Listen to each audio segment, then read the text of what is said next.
It was pouring rain, the kind that makes you want to stay in bed. My folks were out, and I was home alone, playing video games, trying to ignore the scary sounds of the wind and rain. Suddenly, the phone rang. It was a shock because who calls during a storm like that? The voice on the other end was angry and scary. He said my dad had tricked him and now he was coming for us. My dad fixes computers for a living. He helps people, not tricks them. I didn't know what to do, so I just sat there, frozen. Then there was a loud noise from the front door like someone was trying to break in. My heart stopped. I was freaked out. I crept down the stairs and peeked out the window. It was Mr. Richards, a man from my dad's shop. He looked mad and was yelling about being scammed. I called my dad, whispering so Mr. Richards wouldn't hear me. My dad said to call the police and then call him back. I did just that, but with the storm and all, I knew it would take the police longer to get there. Mr. Richards kept banging on the door and shouting. I didn't know what to do, so I hid in a small closet under the stairs. It was cramped and dark, but I felt safer there. I waited for what felt like hours, listening to the storm outside and Mr. Richards yelling and banging. Suddenly, everything went quiet. I didn't dare to move. It got really quiet after Mr. Richards stopped making noise. Before, he was banging and yelling a lot. Then, all of a sudden, everything stopped, even though it kept raining hard. But the quiet didn't stay for long. I could hear Mr. Richards moving outside, his footsteps squishing in the mud. He sounded really mad again, yelling stuff about my dad that wasn't true. Then he started hitting the back door really hard. It scared me so much I couldn't even move. But then, that noise stopped too. The storm made everything quiet again. I hoped he was leaving, but he wasn't done. I heard a weird noise. It was him climbing onto our roof. He started stomping around. I was super scared. I didn't know what to do. I sat there really scared, listening to him up on the roof. Then I saw car lights. It was my dad and the police. They came fast, even with the rain. They saw the ladder Mr. Richards used to get on the roof. They went up and got him down really quick. The police took him away. We found out later he was not in his right mind because of some bad drugs he took. My dad had fixed his computer just fine. Mr. Richards was just mixed up. I felt safe again, but also sad for Mr. Richards. My dad said we have to be careful because you never know what's going on with someone.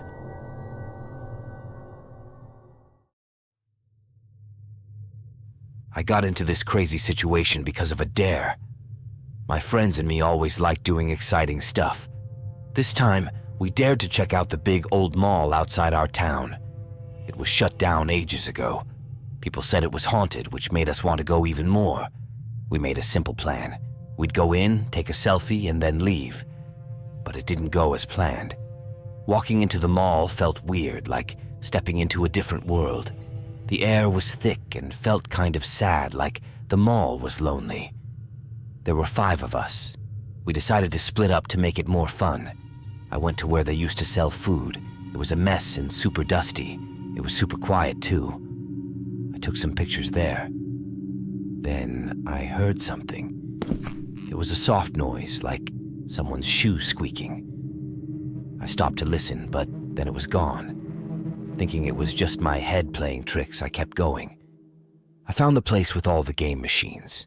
It was spooky seeing them all dark and not working. I took pictures there too. That's when I heard the squeak again. This time, it was closer. I called out, "Who's there?" No one answered. I tried to find my way back, but I got lost. The mall was like a maze. My phone had no signal. That's when I really started to panic. Then, footsteps. It was really loud this time, right behind me. I looked back, but no one was there. My heart was racing. I knew I wasn't alone.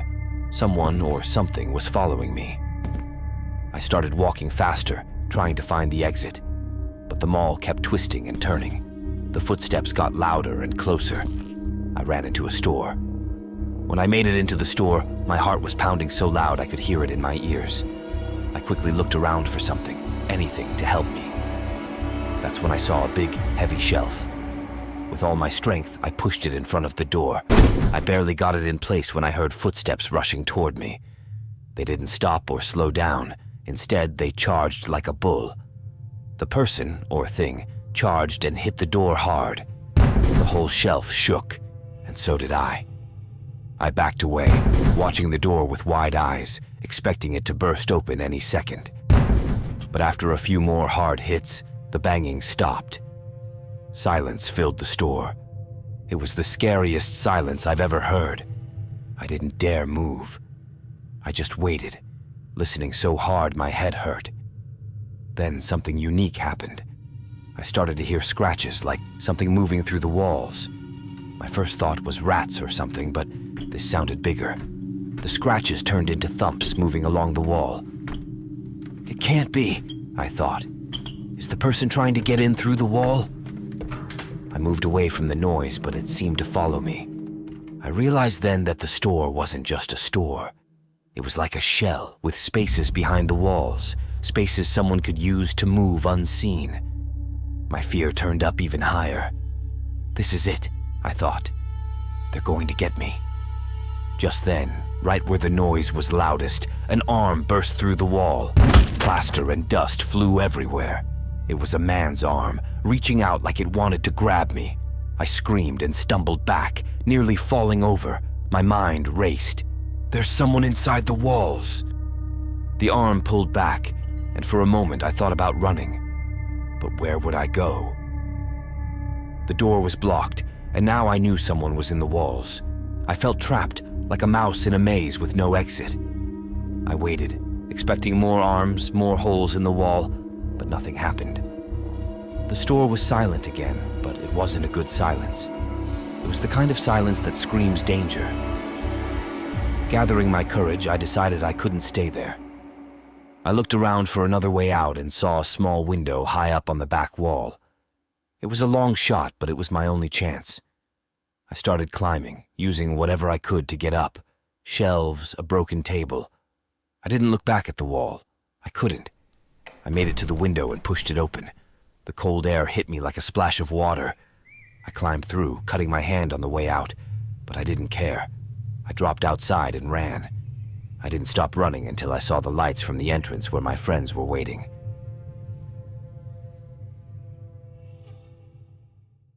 It was July, really hot outside, and school was empty. No teachers, no students, just silence. We were bored, looking for something fun to do. That's when Kyle had the idea to explore the school. "It'll be fun," he said. "Let's see what the school looks like when no one's there." We all thought it was a great plan. We met up that evening when it started to get dark. The school looked different without all the buses and kids. It was kind of scary but exciting too. We found a small window that was always left unlocked because it was broken and couldn't close right. That's how we got in. Inside, it was cooler than outside, which felt nice. But it was also super quiet, so quiet that our footsteps sounded really loud. We went from room to room, just looking around. Most classrooms were empty, with chairs on the desks and everything clean for the next school year. But when we got to the science room, we saw something weird. There were candles on the tables, and in the middle of the room, there was a big circle drawn on the floor with strange symbols. It looked like something from a movie about witches or something. We all got a little freaked out. "What is this?" Julia whispered. No one answered because we really didn't know. We heard a noise from the hall, like someone was coming. We turned off our flashlights and hid behind the teacher's desk. The door opened and 2 people walked in. They were wearing dark robes, which made them look scarier. They started talking about a ritual and setting up more candles. We couldn't believe it. Our school, the place where we learned math and English, was being used for some weird rituals. We didn't wait to see what happened next. As soon as the guys in the robes left, as quietly as we could, we sneaked out of the room and ran back to the broken window to get out. Once we were outside, we didn't stop running until we reached the main road. We talked a lot about what to do. In the end, we decided we had to tell someone. We told Kyle's older brother, who didn't really believe us at first. But he saw how scared we were and agreed to check it out with us the next night. The next evening, we went back with Kyle's brother. We showed him the science room, but it was clean. No candles, no circle, nothing. It was like we made the whole thing up. But we knew what we saw. Kyle's brother thought maybe it was a one-time thing, some students playing a prank. Things got really scary as we were about to leave. We heard a scream and yelling that made us all freeze. It wasn't in English and none of us knew what was being said, but it scared the heck out of us. We all panicked and ran for the window we came in through, but Kyle got lost. He ran down a different hallway by himself. Then we saw someone chasing him, yelling in a language we didn't know. "Stick together!" Julia yelled. We ran after Kyle, all feeling really scared. Somehow we all found each other in the dark cafeteria. There was a bit of light from outside. Then we saw blood on the floor. We were all thinking it. Something very bad was going on in our school. "We need to leave now," Kyle's brother said.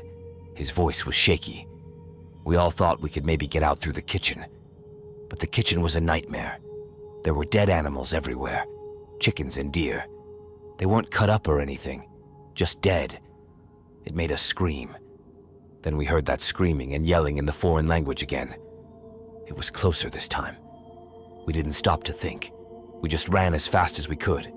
We found a back exit and got out of there. We ran all the way home, not stopping until we were far from the school. We were tired and scared, but at least we were safe. Back at Kyle's house, we tried to understand what happened. The blood, the dead animals, and being chased felt like a bad dream. But we knew it was real because of the dirt and sweat on our clothes and how scared we still felt. We thought about telling the police, but what could we say? We weren't supposed to be there, and it all sounded too crazy. So, we decided to keep it to ourselves. After that night, we stayed away from the school for the whole summer. We didn't even talk about it much with other people. It was our secret. Kyle, who had run off alone, never talked about what he saw. But I could tell he was really scared by whatever happened when he was by himself. That summer turned out way different than we thought. It wasn't fun. It was terrifying. We thought we'd find something cool in the school, but we found something frightening instead.